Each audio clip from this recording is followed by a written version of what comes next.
여러분 안녕하십니까? 목요일 아침 뉴스투데이 경남 출발합니다. 먼저 오늘의 주요 뉴스입니다. 지난 주말 폭우로 하동 섬진강변 마을이 물에 잠겼는데 모두 배수 시설이 없었습니다. 이번 수해 유독 침수 피해가 컸던 건 물관리 주체가 제각각인 탓에 컨트롤 타워가 없었기 때문이라는 지적이 나오고 있습니다. 수해 복구 지역의 자원봉사자들의 발길이 잇따르고 있지만 여전히 일손이 부족해 농작물은 복구할 엄두조차 내지 못하고 있습니다. 연일 계속된 집중호우로 남해안은 산소가 부족한 물덩어리가 만들어지면서 양식장이 초토화되고 있습니다. 지난 주말 기록적인 폭우로 인해서 하동 지역의 피해가 상당했습니다. 특히 섬진강변의 여러 마을이 침수 피해를 봤는데요. 문제는 하나같이 배수 시설이 없었습니다. 이준석 기자가 취재했습니다. 물바다로 변했던 섬진강변 마을. 물이 빠지자 시작한 복구 작업은 해도 해도 끝이 없습니다. 중증장애인 시설은 1층이 모두 잠겨 전기, 수도, 식당까지 망가졌습니다. 그나마 50여 명의 입소자 생활실은 2층과 3층에 있어 인명피해는 없었습니다. 2, 3층으로 장애인들 대피하고 나머지는 전기고 뭐고 단수가 다 돼갖고 저 보트 타고 와갖고 공급하고 하루 정도 이틀 정도 그랬습니다. 인근 마을인 흥룡리와 호암리의 침수 피해도 컸습니다. 침수 시간은 8일 밤부터 9일 낮까지 3, 4m 크기의 배나무가 거의 잠길 정도였습니다. 이 배농사는 이건 안 됩니다. 이거는 이제 폐농입니다. 올해는. 이 저 뻘이 안에 다 들어가고 봉지 안에 뻘이 다 들어가가지고 쓸 수가 없어요. 지금. 침수된 이들 마을에는 하나같이 물을 섬진강으로 빼내는 배수 시설이 없습니다. 강 수위가 높아지자 물이 빠지지 않았고 마을과 농지가 침수된 겁니다. 섬진강 제방에 설치된 건 강물의 역류를 막는 시설이 전부입니다. 섬진강 이제 물이 댐을 열었을 때 물이 역류를 하는 것만 방지할 수가 있지. 여기 비 많이 왔을 때는 뭐 효과가 없는 거. 피해가 컸던 두곡리 바로 옆 마을은 농지와 주택 모두 별다른 피해를 보지 않았습니다. 농어촌 공사의 배수장이 24시간 물을 퍼낸 덕택이었습니다. 뚝시설은 어느 정도 좀 보강이 잘 좀 돼 있는 것 같아요.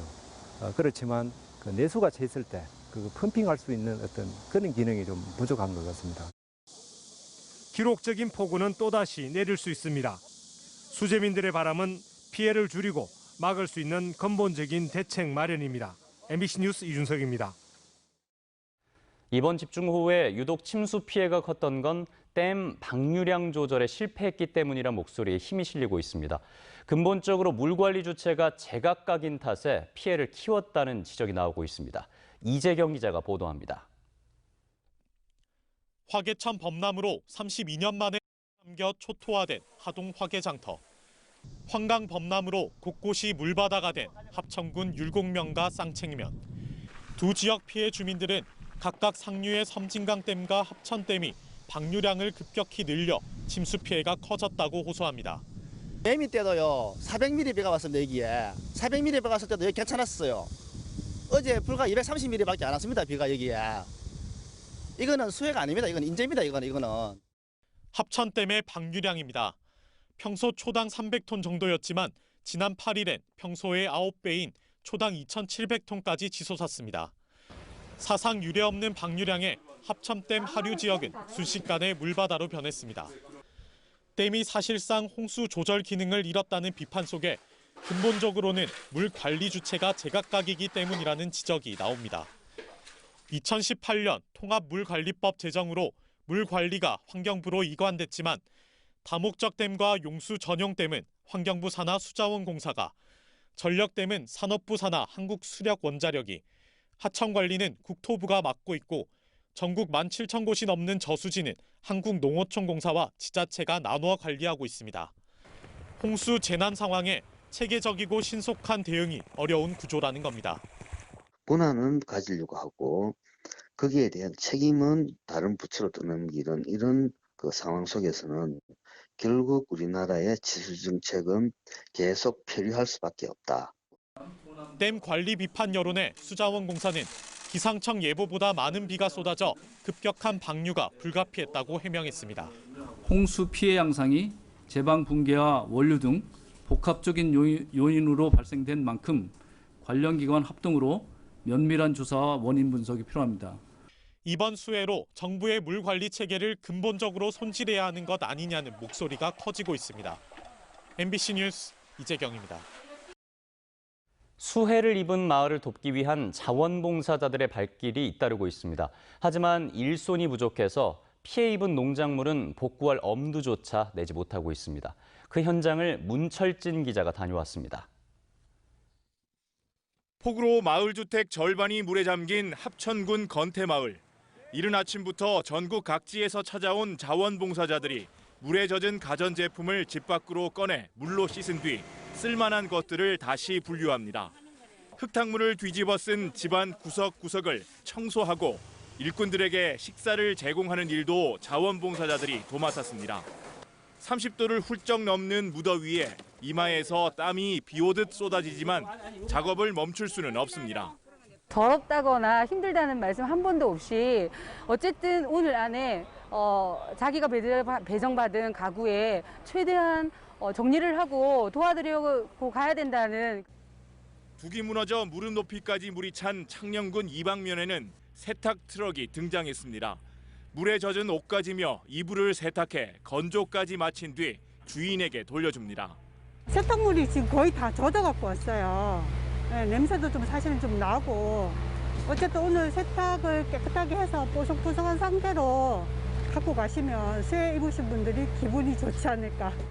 이처럼 전국 각지에서 찾아온 자원봉사자들이 수해 복구에 힘을 보태고 있지만 대규모 인력과 장비가 필요한 농경지 피해 복구는 시작조차 못한 곳이 많습니다. 논에는 아직도 물이 가득 차 있고 거센 물살에 엿가락처럼 휘어진 비닐하우스가 며칠째 그대로 방치돼 있습니다. 이제 곧 모종을 심어야 할 시기인데 이대로 가다간 올해 농사를 포기해야 할 처지입니다. 비닐이 찢어진 거는 다 벗겨내야 되고 또 철제 파이프 같은 경우는 굽었다든지 이런 거는 다 뜯어내고 새로 해야 되거든요. 그러니까 뭐 이 작업이 도저히 우리 민간인으로 봐가지고는 작업을 해낼 그런 엄두가 안 나서. 갑자기 쏟아지는 장대비와 무더위도 복구 작업을 더디게 하면서 이재민들의 시름은 더욱 깊어지고 있습니다. MBC 뉴스 문철진입니다.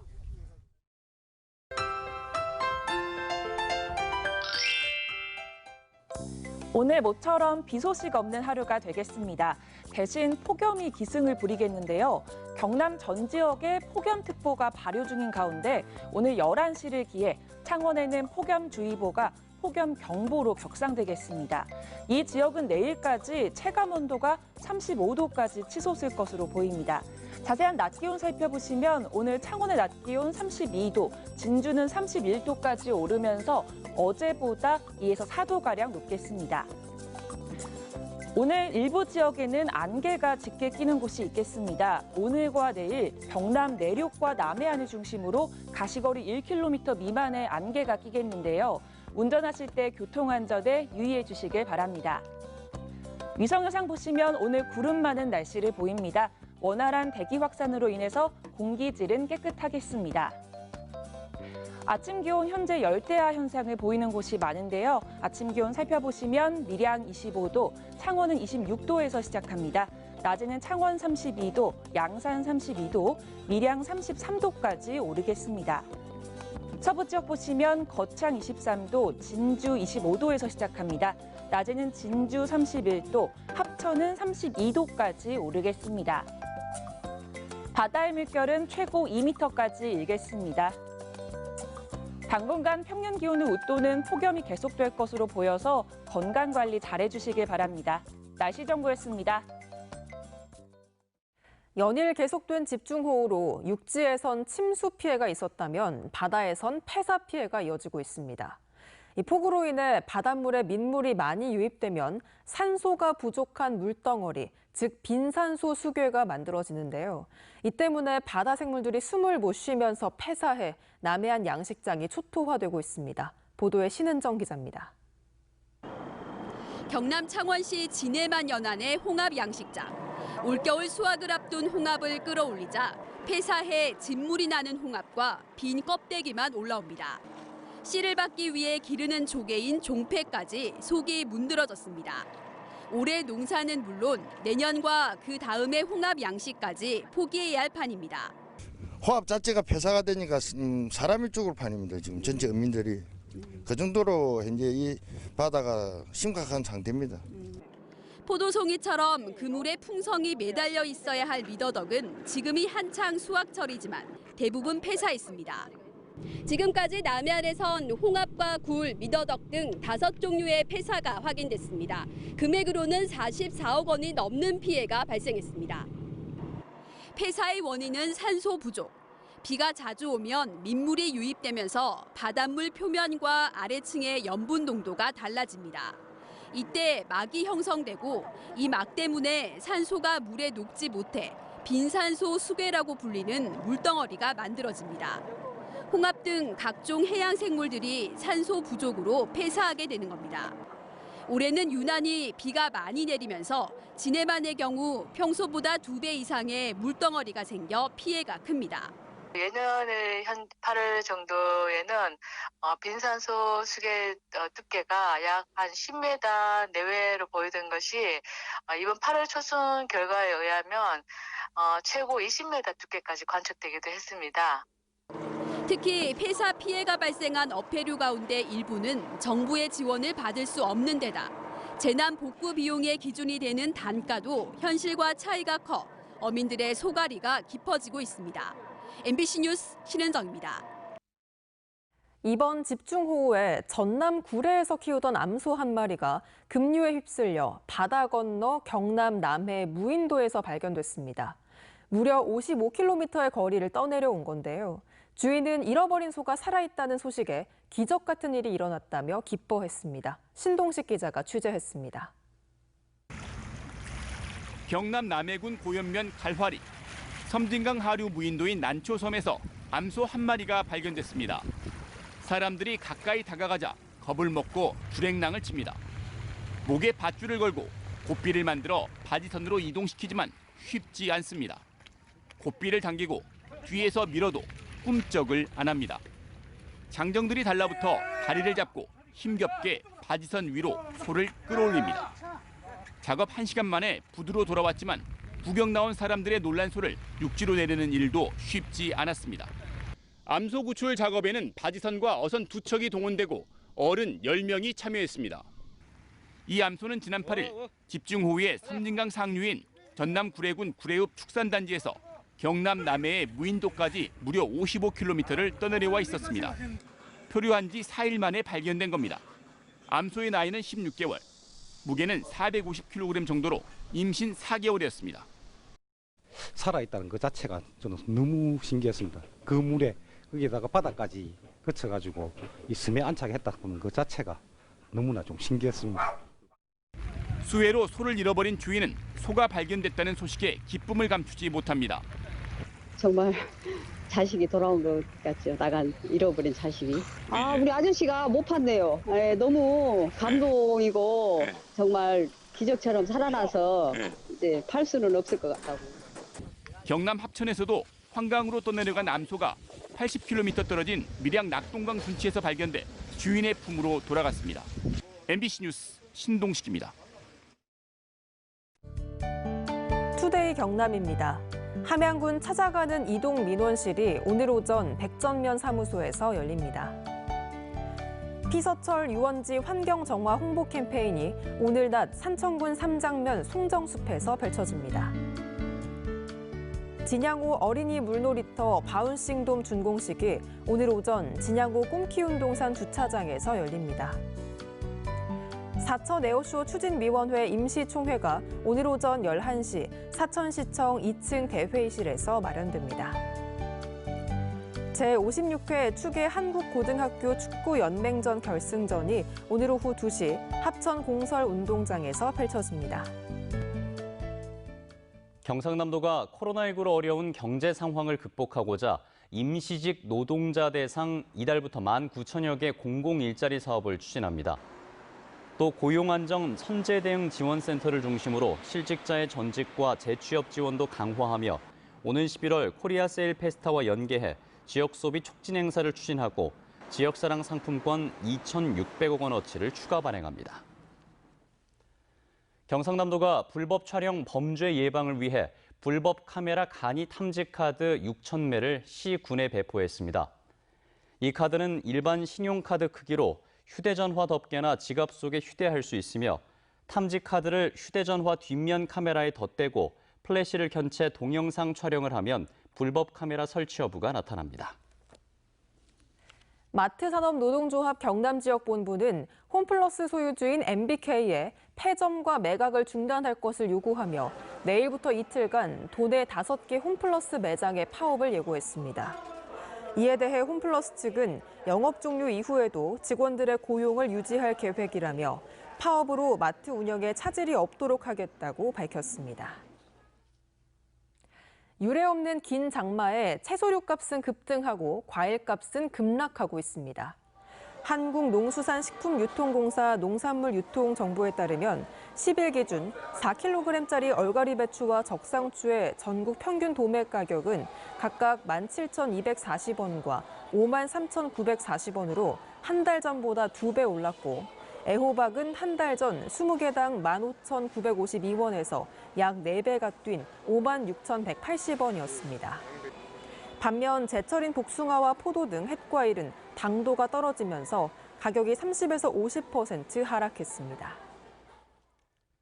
경남교육청은 2021학년도 공립중등교사를 비롯해 보건교사와 특수교사 등 임용 후보자 302명을 선발한다고 예고했습니다. 과목별 선발 예정 인원은 경남교육청 홈페이지를 통해 확인할 수 있으며 1차 시험은 오는 11월 21일 치러질 예정입니다. 도내 대학들이 잇따라 등록금 반환을 결정하고 있는 가운데 인제대학교도 등록금의 10%를 반환하기로 결정했습니다. 인제대학교는 이번 달 중으로 학생 1인당 10만 원의 장학금을 지급하고 2학기 등록금 일부를 감면해 주기로 했으며 개인별 수혜 금액은 평균 22만 원 수준이라고 밝혔습니다. 현재까지 등록금 반환을 결정한 곳은 경상대, 창원대, 경남대, 경남과기대 등 모두 5곳입니다. 중소벤처기업진흥공단이 최근 집중호우로 피해를 본 중소기업을 대상으로 정책자금 대출금 1년 특별 만기 연장을 지원합니다. 중진공은 지자체로부터 피해가 확인된 중소기업에 대해 만기 연장에 따른 0.5%포인트 가산금리 부과와 25% 최소 상환 요건 등을 면제하기로 했습니다. 경상남도가 코로나19로 힘든 지역 예술인들을 위해 75억 원을 들여 공공미술 프로젝트 사업을 추진합니다. 이 프로젝트는 공공장소 등에 미술작품을 설치하거나 해당 공간을 개선하는 사업으로 도는 18개 시군에 4억여 원을 투입해 지역 예술인 일자리 670여 개를 창출할 예정입니다. 창원시와 성균관대학교 삼성창원병원이 지역의료 발전을 위한 업무 협약을 체결하고 스마트 헬스케어의 협력을 다짐했습니다. 이번 협약으로 창원시는 삼성창원병원에 대한 행정적 지원을 강화하고 병원 측은 암 환자 원정진료 최소화를 위한 진료 인프라 확충에 노력하기로 하는 등 지역의료 발전을 위해 협력하기로 했습니다. 거창군이 택시 공급 과잉을 해결하기 위해 오는 2024년까지 38대의 택시를 줄이기로 했습니다. 거창군은 최근 감차위원회를 열고 법인 택시는 3,500만 원, 개인 택시는 7,500만 원의 감차 보상금을 주고 올해 9대를 비롯해 오는 2024년까지 모두 38대를 감차할 계획입니다. 대통령직 속 국가균형발전위원회가 주관하는 2020년 균형발전사업평가에서 밀양시가 2년 연속 우수 사례로 선정됐습니다. 우수 사례로 선정된 밀양시 무안면의 주걸마을 만들기 사업은 마을 경관 개선과 민간기업 자매 결연, 마을 담장 벽화 조성 등 주민들이 자발적으로 다양한 공동체 활동을 추진해 좋은 평가를 받았습니다. 목요일 뉴스투데이 경남 저희가 준비한 소식은 여기까지입니다. 함께해 주신 여러분 고맙습니다.